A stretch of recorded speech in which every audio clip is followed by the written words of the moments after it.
안녕하십니까. 남포교회 교회 여러분, 윤철규 목사입니다. 남포성경학교 코로나 시대의 신앙 서적 읽기 2강을 시작하겠습니다.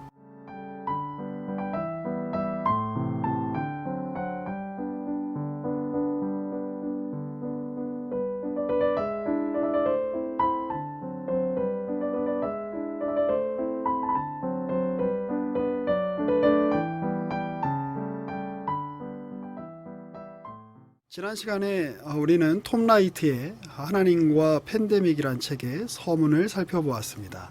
우리 오늘은 하나님과 팬데믹이라고 하는 책의 1장을 함께 같이 살펴보도록 하겠습니다.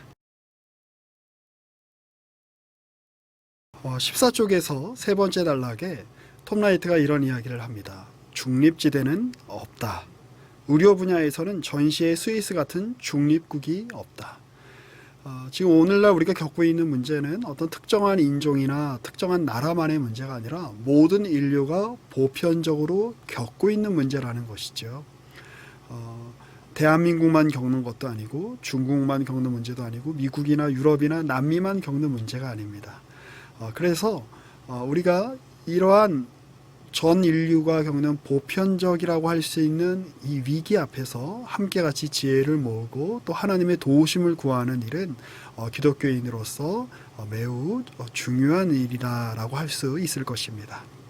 저자 소개가 조금 늦었습니다. 톰 라이트라고 하는 저자는 영국 성공의 사제이자 신학자입니다. 더럼이라고 하는 구역의 어떤 지역의 주교를 맡기도 했었고 영국의 유수한 신학대학에서 신약과 기독교 초기 역사를 가르치고 있는 신학자이기도 합니다. 물론 우리가 속한 장로교와는 신앙의 이해에 있어서 결이 상당히 다르다고 할 수 있을 것입니다. 하지만 우리가 겪는 문제가 특정 종파나 특정 민족이나 나라만의 문제가 아니고 보편적인 문제라면 우리가 함께 삼위일체 하나님을 고백하고 성경의 내용을 하나님의 말씀으로 알며 유일한 진리라고 아는 사람들이라면 이 공동의 위기 앞에서 함께 지혜를 모으는 일은 의미가 있는 일일 것입니다. 물론 톰 라이트의 주장 중에는 그가 성공회에 속해 있기 때문에 우리가 속한 장로교회에서 받을 수 없는 어떤 교리적인 내용이 있는 것이 사실입니다. 그런 내용들을 저와 함께 꼼꼼히 살펴보시면서 우리가 받아들일 것들은 받아들이고 또 진지하게 숙고하며 거부해야 할 것들은 거부하며 이 책을 함께 같이 읽어 나아가시면 좋겠습니다. 14쪽과 15쪽에서 톰 라이트는 이런 이야기를 하죠. 고대 세계에서도 오늘날 우리가 겪고 있는 지진, 화산, 화재, 전염병 같은 재난이 물론 있었겠죠. 그럴 때에 대부분의 사람들은 신들이 노해서 이런 어려움이 닥쳤다라고 생각했다는 것입니다. 우리가 신들에게 어떤 제사를 잘못 지냈거나 우리가 무언가 신들의 마음에 들지 않는 행동을 했기 때문에 이런 어려움을 겪는 거다라고 고대인들은 생각했다는 것입니다. 하지만 생각하기를 좋아하고 사려 깊었던 철학자들은 조금 다른 대안을 내놓았는데 그 대표적인 것들을 세 가지로 요약해서 톰 라이트는 소개를 해주고 있습니다. 첫 번째가 스토아 학파입니다. 스토아 학파 사람들은 세상 만사가 다 정해져 있다고 믿는다. 그것을 바꿀 도리는 없으니 그냥 거기에 맞춰 사는 법을 배워야 한다라고 이야기했다는 것이죠. 스토아 학파는 에픽테토스라고 하는 어떤 학자에 의해서 시작됩니다. 그는 원래 노예였던 사람입니다. 에픽테토스라고 하는 말도 사실 노예라고 하는 뜻입니다. 그 이름에서 나타나 있듯이 스토아학파는 굉장히 숙명론적이고 운명론적인 어떤 견해를 가지고 있습니다. 이들이 하는 얘기 중에 유명한 얘기가 있습니다. 인생은 연회에 참석한 것처럼 살아야 하는데 연회에 참석하면 음식을 담은 커다란 접시가 다른 사람들 차례에 돌 동안은 기다려야 된다는 것이죠. 그리고 그 접시가 아무리 내가 그 음식을 먹고 싶다라고 할지라도 그 음식을 담은 접시가 내 앞에 올 때까지 기다렸다가 그 접시가 내 앞에 오면 나의 접시로 음식을 덜어서 그 음식을 먹어야 되는데 인생도 사랑도 직업도 어떤 성취도 그와 같다라고 이야기합니다. 자기 차례가 올 때까지 기다려야 된다라고 하는 것이지요. 굉장히 운명론적이고 숙명론적인 어떤 견해라고 할 수 있을 것입니다. 움직이는 것이든 움직이지 않는 것이든 이 세상의 모든 만사가 신들의 결정에 의해 움직여진다라고 그렇게 생각했던 것입니다. 어떻게 보면 하나님께서 모든 걸 정하셨으니 우린 그 뜻대로 따르기만 하면 돼라고 하는 견해와 굉장히 유사해 보입니다만 기독교의 복음과는 굉장한 차이가 있습니다. 다른 대안으로는 에피쿠로스 학파가 있었습니다. 이들은 모든 일이 무작위로 일어나기 때문에 우리가 할 수 있는 일은 아무것도 없다. 그러니 최대한 평정을 유지하며 사는 게 최고다라고 이야기했다는 것이죠. 에피쿠로스는 실제로 이런 말을 했다고 알려져 있습니다. 인생의 가장 큰 행복은 속세로부터 떠나 지긋지긋한 사람들로부터 떠나서 한적한 곳에서 유유자적하며 즐기는 것이다 라는 이야기를 했다고 하죠. 마지막으로 플라톤 학파가 있습니다. 이들은 현세는 실제의 그림자에 불과하다고 믿는데요. 이 땅에서는 나쁜 일이 생기지만 우리는 다른 세상으로 가고 있다. 그렇게 생각한다는 것이죠.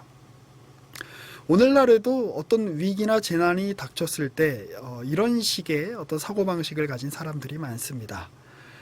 그냥 잘 버티면 된다. 총알이 당신을 겨냥해도 어쩔 수 없다라고 하는 식으로 인생을 숙명론적으로 바라보는 사람들이 있죠. 스토아학파라고 할 수 있겠습니다. 톰 라이트가 생각하기에 대부분의 현대인들은 에피쿠로스 학파처럼 생각하고 행동한다는 것입니다. 16쪽의 맨 윗부분에 보면 이런 설명이 나옵니다. 세상에는 온갖 일들이 벌어지지만 이들은 그저 안락한 곳을 찾아 자리를 잡고 남들과 격리된 채 넷플릭스를 즐긴다. 이 또한 지나가리라 생각하면서. 이번 코로나 시즌에 넷플릭스를 열심히 즐겼던 또 한 사람으로서 굉장히 이 말이 가슴에 찔렸습니다. 또 어떤 사람들은 플라톤처럼 생각한다는 것이죠. 죽음은 최악의 결과가 아니다. 우리는 다른 곳을 향해 가고 있으니 말이다. 그러니 침착하자. 대신 교회 또는 골프클럽 문만 닫지 말아달라. 여러분 어떻습니까? 이런 태도들이 굉장히 지혜롭고 또 때로는 신앙적인 태도처럼 보이지만 톰 라이트가 보기에 그것은 옳은 태도가 아니다라고 하는 것이죠. 왜 그런가? 세 번째 단락을 보실까요? 그러는 사이 난민 수용소와 빈민과 시장통의 고통은 깊어만 간다. 전 세계에서 슬픔이 자욱한 연기처럼 피어오르고 있으니 우리는 감히 하지 못하는 질문을 던진다. 도대체 왜?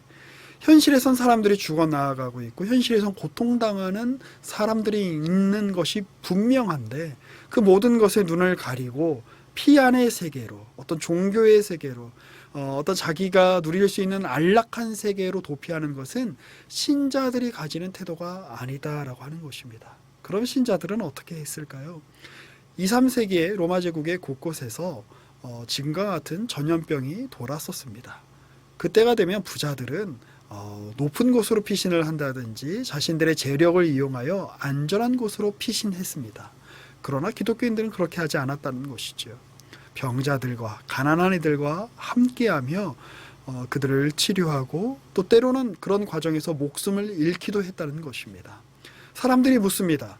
당신은 어떻게 이런 행동을 할 수 있습니까? 기독교인들이 대답합니다.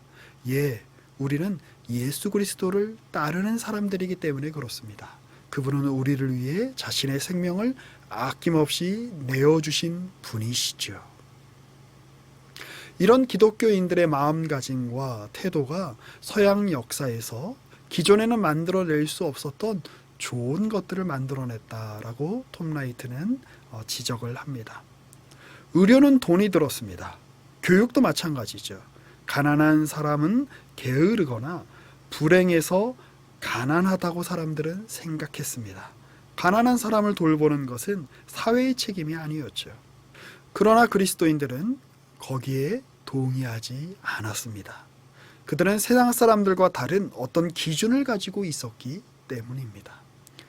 그들의 생각과 그들의 행동은 어떤 경전에 의지하여 진행이 되었는데 그 경전은 무엇입니까? 바로 성경입니다.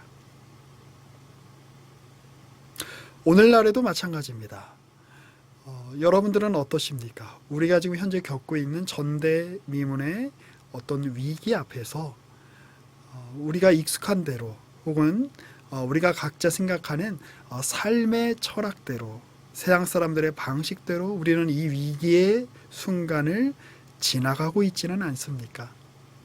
우리가 하는 생각들, 우리가 하는 판단들, 또 우리가 하려고 하는 어떤 행동들, 이것들이 과연 성경에 근거하고 있는 것인지 우리는 진지하게 물어야 할 것입니다.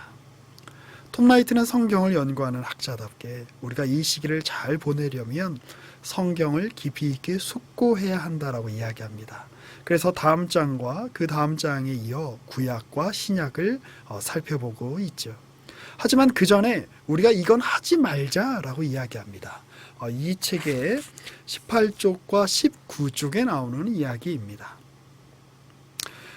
코로나 바이러스가 확산이 되면서 교회나 많은 사람들이 고대의 반응과 비슷한 기독교적 반응을 할 때가 있다는 것이죠.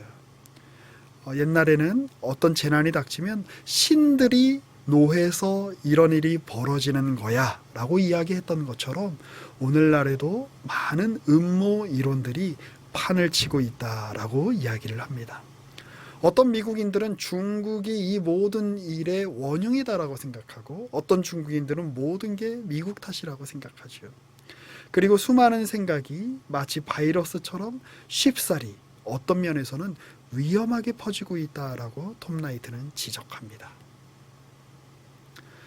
제가 이 강의를 준비하면서 유튜브라든지 어떤 인터넷에 이렇게 나와 있는 자료들을 이렇게 참조해야 될 필요가 있었습니다.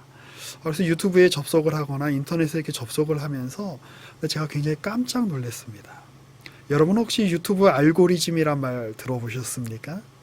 제가 유튜브에 접속하면 인공지능이 알아서 제가 좋아하는 영상들을 추천해 주는 것이었습니다. 신기하기도 하고 약간 기분 나쁘기도 하고 놀랍기도 하고 두렵기도 했습니다.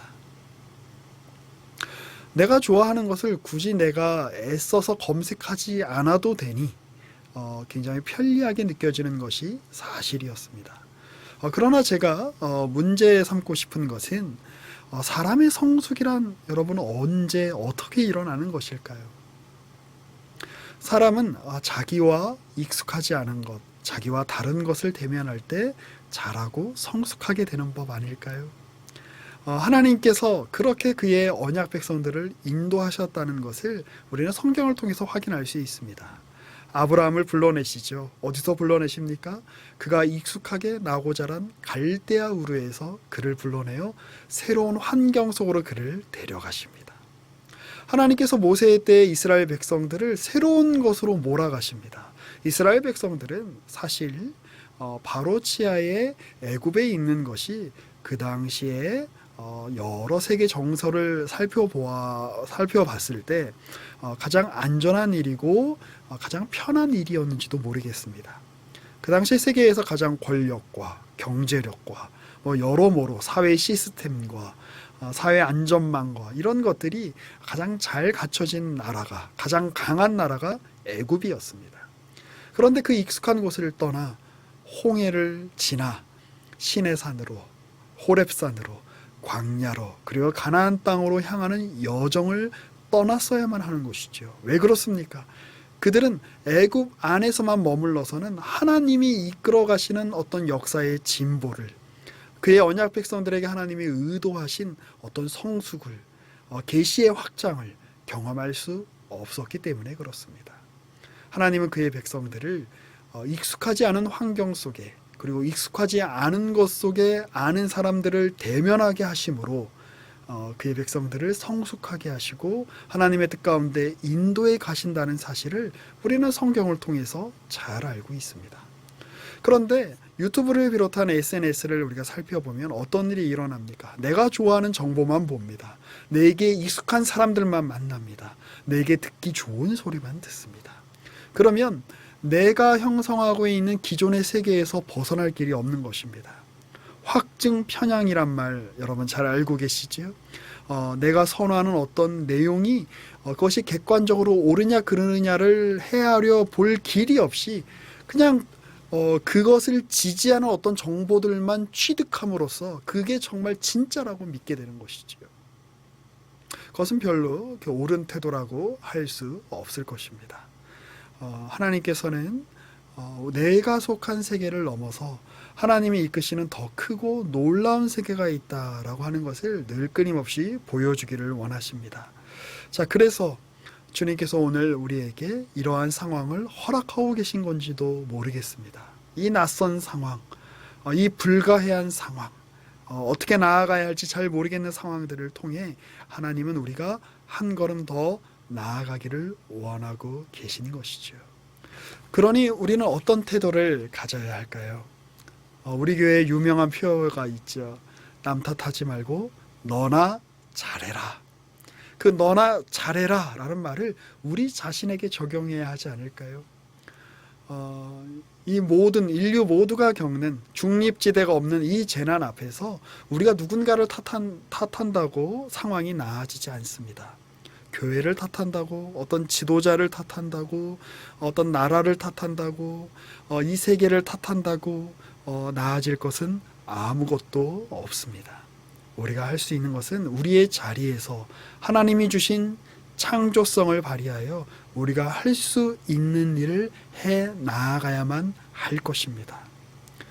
우리가 할 수 있는 일은 무엇일까요? 이 상황 속에서 주님의 제자로서, 주님을 따르는 이들로서 우리가 할 수 있는 구체적인 행동은 무엇일까요? 작은 것이라도 주님께서 그 작은 것에 은혜를 담아 이 세계에 신자들이 필요한 이유를, 또 하나님이 역사하시는 구체적인 증거를 우리를 통해 보여주시기를 원하실 것입니다. 이 책을 읽으시면서 또 성경을 숙고하시면서 그러한 길을 함께 찾아 나아가시는 저와 여러분들이 되었으면 좋겠습니다.